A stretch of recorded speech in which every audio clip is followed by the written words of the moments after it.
नमस्कार, कैसे हैं आप लोग भाई। चलिए दूसरा लेक्चर सेल साइकिल आज स्टार्ट कर रहे हैं। इसके पहले वाला लेक्चर सेल डिवीजन में हम लोगों ने पढ़ लिया है, राइट? पढ़ा है ना? क्यों भाई, पढ़ लिया है।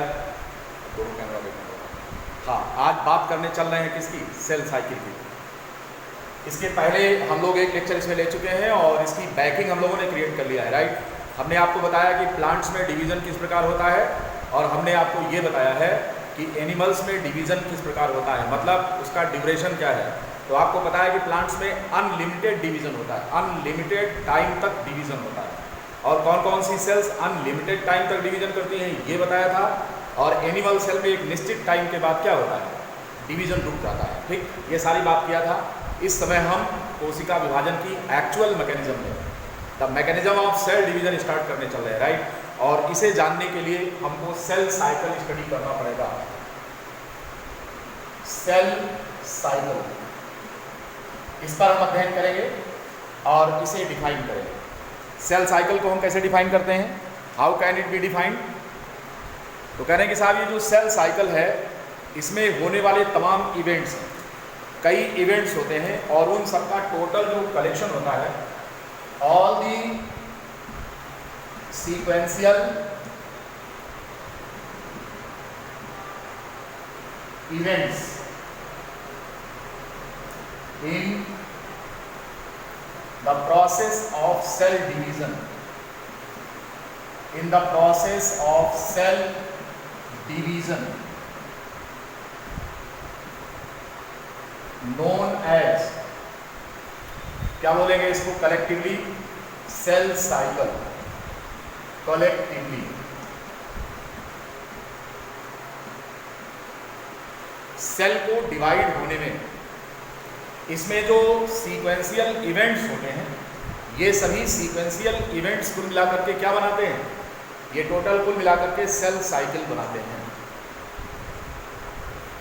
Cell cycle. और सेल का जो डिवीजन होता है ये इर्रेगुलर मैनर में नहीं होता, बल्कि क्या होता है? जो सेल डिवीज़न है ये इर्रेगुलर मैनर में ना होकर के ये एक सीक्वेंस में होता है। और इसी को हम समझ रहे हैं। इसमें कौन कौन से इवेंट्स होते हैं आइए देखते हैं इसमें।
These are the daughter cells.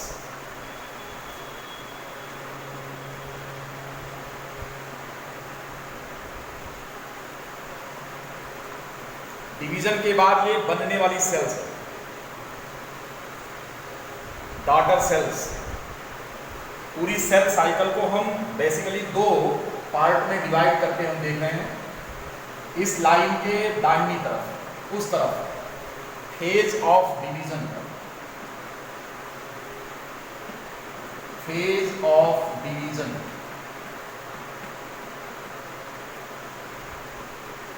और इस लाइन के इस तरफ हम इसे बोलते हैं इंटरफेज। हम इसे प्रेपरेटरी फेज भी कहते हैं।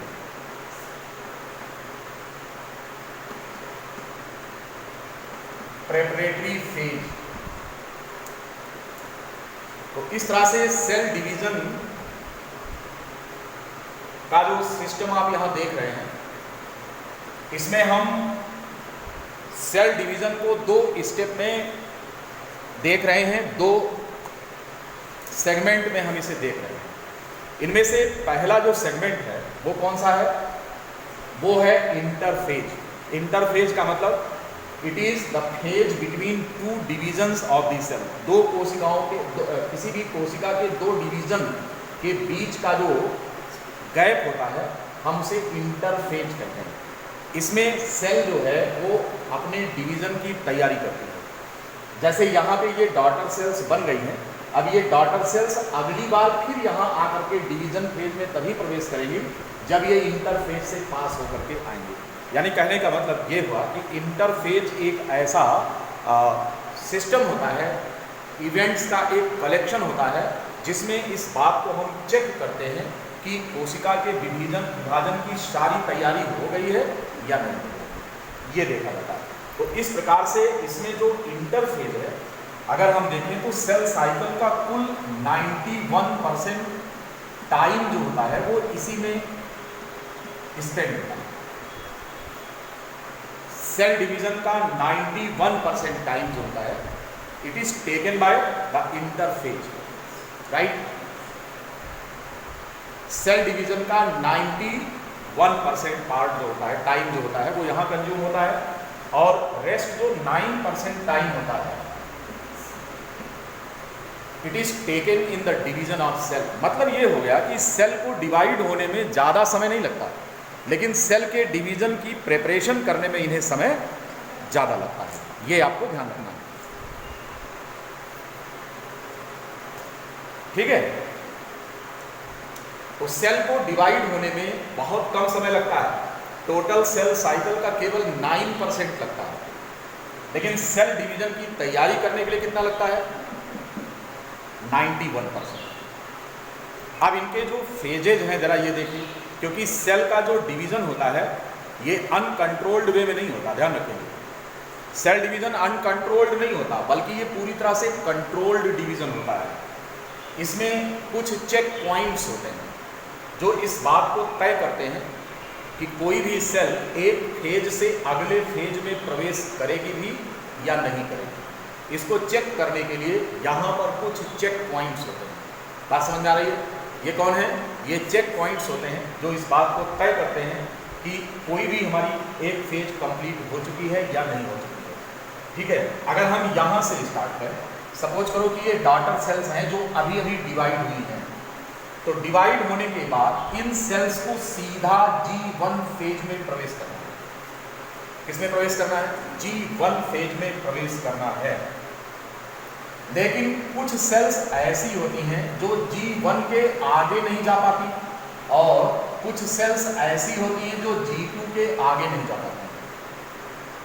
ध्यान दीजिए, दो जगह पर चेक पॉइंट यहाँ होता है इंटरफेज में, और एक जगह पर चेक पॉइंट यहाँ पर होता है कि सेल इंटरफेज से टेलोफेज में प्रवेश करेगी या नहीं करेगी, यहाँ पर चेक पॉइंट होता है। तो ये होते हैं check points. Check point number हम यहाँ पर CP लिख रहे हैं।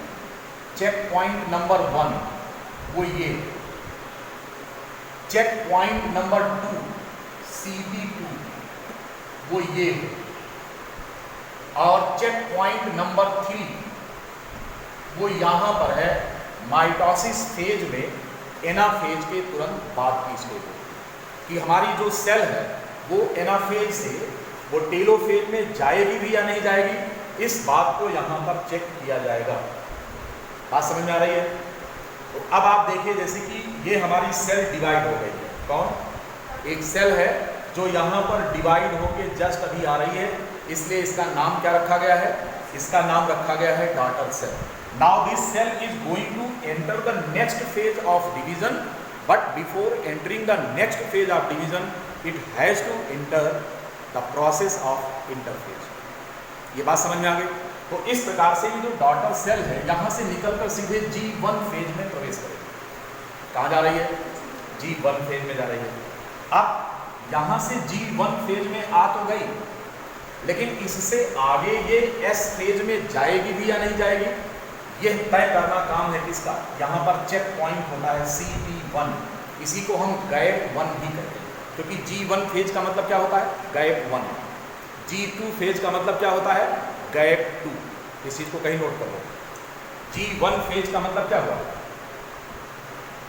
G1 का मतलब हो गया गैप 1, पहला गैप यहां होता है, और G2 का मतलब गैप 2, दूसरा गैप यहां पर होता है। और तीसरा जो गैप होता है चेक पॉइंट 3 जिसे हम कह रहे हैं, वो एनाफेज और टीलोफेज के बीच में होता है।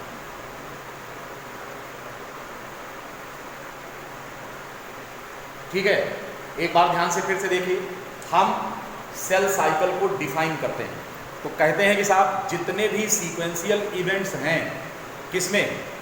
किसी भी सेल के डिवीजन में जितने सीक्वेंशियल इवेंट्स हैं, ये सब कुल मिलाकर के सेल साइकिल कहलाते हैं। बात समझ में आई? राइट। अब सेल साइकिल को हमने 2 सेगमेंट में डिवाइड कर दिया। इनमें से एक सेगमेंट है फेज ऑफ डिवीजन, दूसरा सेगमेंट है preparatory phase, that is also known as the interphase. बात समझ में आ गई? अब हम ये बता चुके हैं आपको कि इंटरफेज में क्या होता है कि सेल के डिवीजन का कोई काम नहीं होता, बस केवल सेल के डिवीजन की तैयारी होती है, इसीलिए इसे हम प्रेपरेटरी फेज कहते हैं। And this preparation needs approx 91% of total duration of a cell cycle. Cell cycle में लगे हुए कुल समय का 91% हिस्सा यहीं पर यूज हो जाता है, टाइम का, टाइम कंज्यूमिंग प्रोसेस होता है। And rest 9% time is taken in the process of division of the cell. इतनी बात समझ में आ गई सभी को? क्लियर है? कोई डाउट?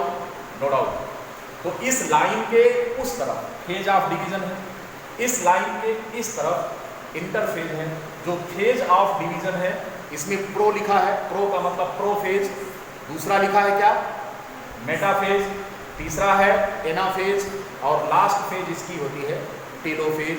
तो prophase, metaphase, anaphase and telophase ये मिलकर के डिवीजन फेज बनाते हैं, और जिसमें डिवीजन का कुल 9% टाइम ही कंज्यूम होता है।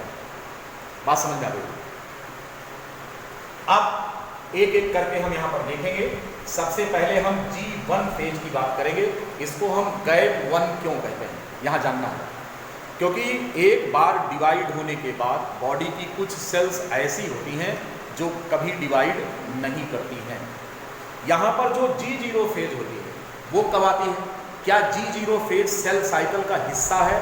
हम बोलेंगे जी नहीं, ये हिस्सा नहीं है, बल्कि ये है एक प्रकार का अज्ञातवास कह लीजिए सेल का। जैसे महाभारत में अज्ञातवास था, कोई जान न पावे कि कोई कहाँ पर है, तो ऐसे हमारी सेल अचानक इस mainstream of cell division से गायब हो जाती है और एकांतवास में चली जाती है, चुपचाप, क्योंकि उसको पता है कि अभी हमारे डिवीजन का टाइम नहीं है, या हमारी डिवीजन की हैसियत नहीं है, या अब हमको मरना है, जिंदा नहीं रहना है। तो ये 3 कंडीशन यहाँ पर बनती है, इसको आप नोट करेंगे। कौन कौन सी कंडीशन होती है after division of the cell? जब एक बार कोई सेल डिवाइड हो जाती है तो उसके बाद क्या होता है?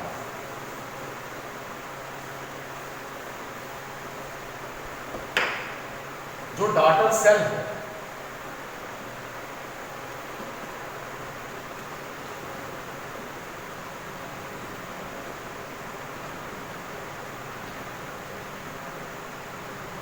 जो डॉटर सेल है इसके पास 3 ऑप्शन है।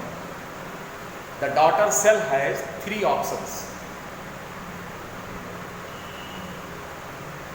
कौन कौन से ऑप्शन है? इनमें से पहला ऑप्शन है the cell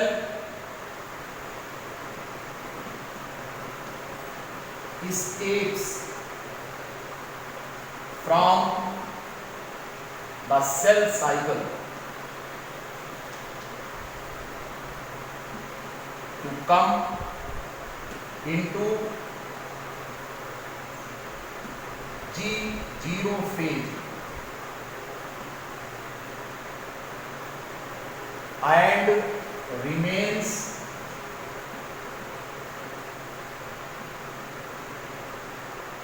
in this stage permanently.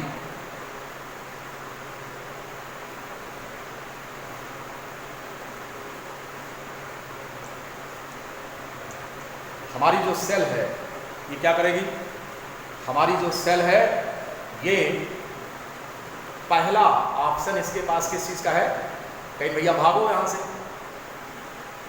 और चुपचाप चुपाई मार के बैठे रहो, जब तक शरीर है तब तक इसी स्टेज में पड़े रहना है। यानी कि इनको अब आगे कभी डिवाइड नहीं करना है। ये कौन सी सेल्स हैं, ये हमारी न्यूरॉन्स होती हैं, नर्व सेल्स। एक बार नर्व सेल बॉडी में बनने के बाद इनका डिवीजन कभी नहीं होता है। तो एग्जांपल लिख लो, नर्व सेल्स, न्यूरॉन्स। कौन सी हैं ये न्यूरॉन्स हैं, जो हमारे G0 फेज में घुसने के बाद फिर दोबारा कभी डिवाइड नहीं करती हैं। ये परमानेंटली G0 स्टेज में रहती हैं।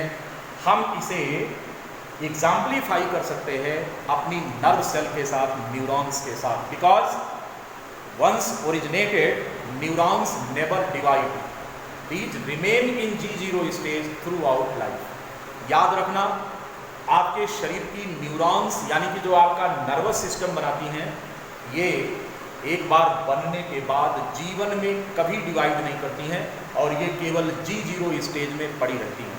जिंदा हैं, मरी नहीं है, मेटाबॉलिज्म हो रहा, they are consuming oxygen, they are producing adenosine triphosphate, doing everything but not dividing only. Means these cells are living but not dividing, these are consuming adenosine triphosphate, getting the energy, producing energy, everything but not dividing. Yes, centrosome नहीं होता, centrosome missing है और इनको division नहीं करना चाहिए। Suppose करो कि आपके ब्रेन की सेल्स लगातार डिवाइड करें, अभी ब्रेन इतना बड़ा है, अब इतना हो जाए, अब इतना हो जाए, अब इतना हो जाए, तो हड्डियां के अंदर है ना, तो हड्डी पर प्रेशर बनेगा कि नहीं बनेगा। जो मैक्रोसेफेलस कंडीशन बनती है वो कौन सी है, मैक्रोसेफेलस, सिर बड़ा हो जाता है, उसका कारण हाइड्रोस्टैटिक प्रेशर अंदर बनने लगता है। ब्रेन में पढ़ाया मैंने, ब्रेन एनाटॉमी में, उसमें बताया था कि जब कभी सेरिब्रो स्पाइनल फ्लूइड आपके ब्रेन की कैविटी में इकट्ठा होने लगता है तो वो उस पर हड्डी पर दबाव डालता है, इससे क्या होता है, खोपड़ी बड़ी होने लगती है।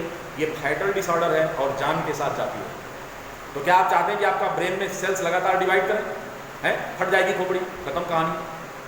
बात समझ में आई ना। इसलिए ऊपर वाले ने हमको बहुत आराम से बनाया। अक्सर फिल्मों वाले कहते हैं बड़ी फुर्सत में बनाया तुमने, तो निश्चित रूप से भगवान ने बहुत फुर्सत में बनाया। हमारा एक एक सॉफ्टवेयर बहुत हमारे हिसाब से बनाया है कि हमको जिंदा रहना है भैया, मरना नहीं है। तो ब्रेन बहुत बड़ा हो जाएगा, डेथ हो जाएगी, ये चीज़ है। तो कहना है कि cell escapes from the cell cycle to come into G0 phase and remains in this phase permanently and never divide। आगे जोड़ देना कि सेल कभी डिवाइड नहीं करती। बात समझ में आ गई। अब चलो इनके पास दूसरा कौन सा ऑप्शन है, जरा दूसरे ऑप्शन पर विचार करें।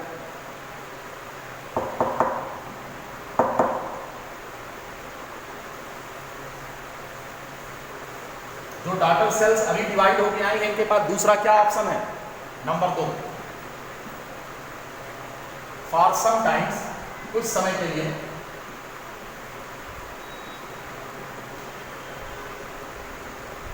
The daughter sales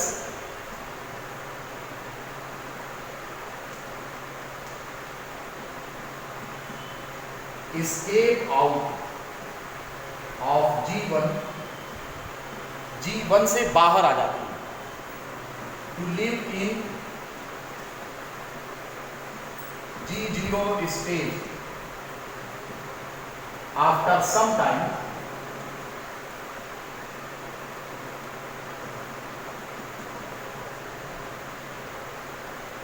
these cells return back to G1 and proceed next step of division। Next step मतलब क्या हुआ कि यह सेल्स कुछ समय के लिए G0 स्टेज में चली जाती है, इनमें डिवीजन नहीं होता। कब तक, कुछ समय के लिए। यहां पर ये जो सेल्स हैं,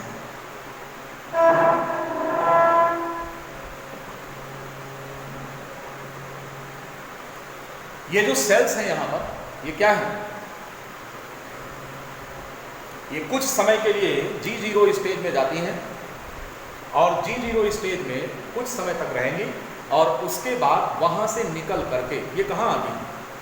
वहाँ से निकल करके दोबारा G0 फेज में आती हैं। हम इसे क्या बोलते हैं? कहते हैं कि ऐसी सेल्स टेम्परेरी ढंग से, ऐसा नहीं होता परमानेंटली, कुछ समय के लिए सुप्त अवस्था में रहती हैं। इसे हम फेज ऑफ डॉर्मेंसी बोलते हैं। क्या बोलते हैं? देखो, it is known as the phase of dormancy. ये डॉर्मेंट पीरियड होता है।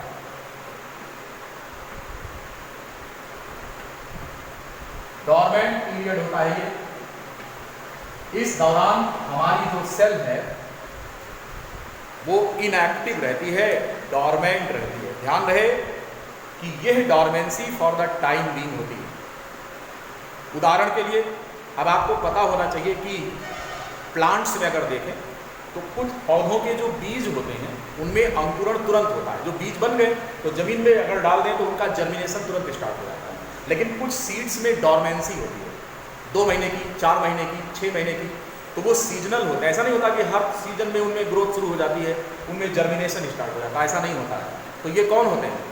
ये डॉर्मेंट सीड्स होते हैं। इसी प्रकार से हमारी बॉडी में जैसे किडनी है, हार्ट है, लीवर है, एलिमेंट्री कैनाल की जो दीवार है उसमें की जो सेल्स हैं, ये कौन सी सेल्स होती हैं? ये कुछ समय के लिए डॉर्मेंट फेज में रहती हैं, ज़रूरत पड़ने पर ये फिर डिवाइड करना शुरू करती है। देखिए example, for example the cells of alimentary canal. For example the cells of alimentary canal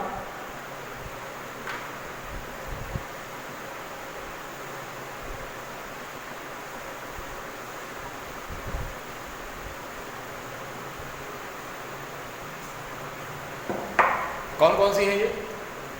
these are the cells of alimentary canal, kidney, liver, heart.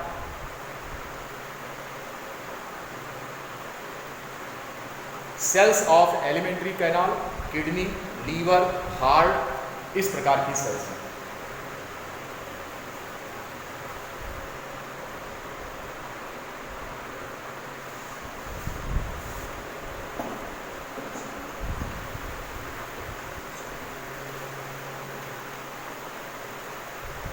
लिख लिया? ये कौन सी सेल्स हैं? Kidney, liver, heart, alimentary canal, ये सब हमारी body organs की सेल्स हैं। ज़रूरत पड़ने पर ये मेन स्ट्रीम में आ जाती हैं और कुछ समय के लिए किस स्टेज में रहती हैं? Remain dormant. बात समझ में आ गई? अर्थात स्केपिंग यहाँ से हुई G1 से, ये कुछ समय के लिए कहाँ आ जाती हैं?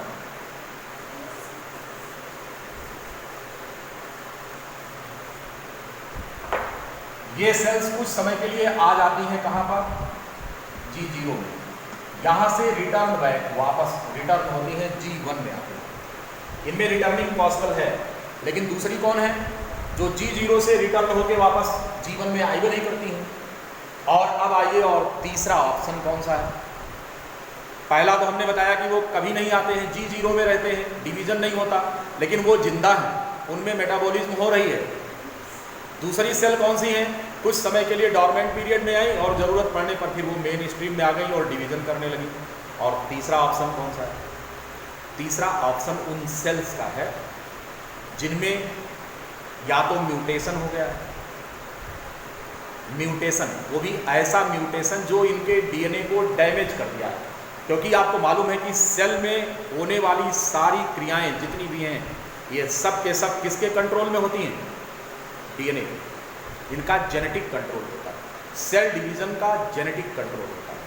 अब मान लो कि कोई ऐसा म्यूटेशन हो जाए, और अगर म्यूटेशन हो गया तो डीएनए डैमेज हो गया।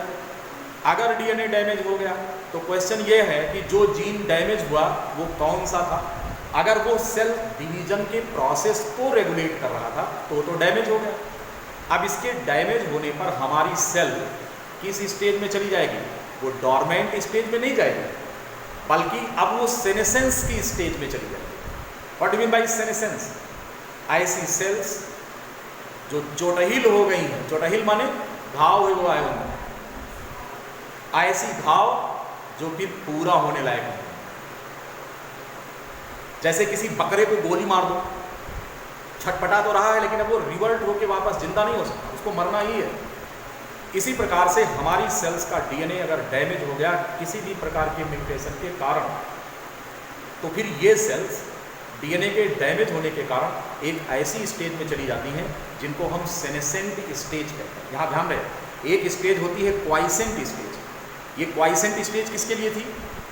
क्वाइसेंट स्टेज उन सेल्स के लिए थी जो कि अभी थोड़ी देर के लिए विश्रामावस्था में है, फिर लौट आएंगे और डिवीजन होने लगेगा। तो यानी कि जो हमने आपको डॉर्मेंट स्टेज बताया था वही चीज़ क्वाइसेंट स्टेज है। जो डॉर्मेंट स्टेज अभी हमने आपको यूज किया है टर्म डॉर्मेंट, मतलब क्या हुआ? Quiescent stage.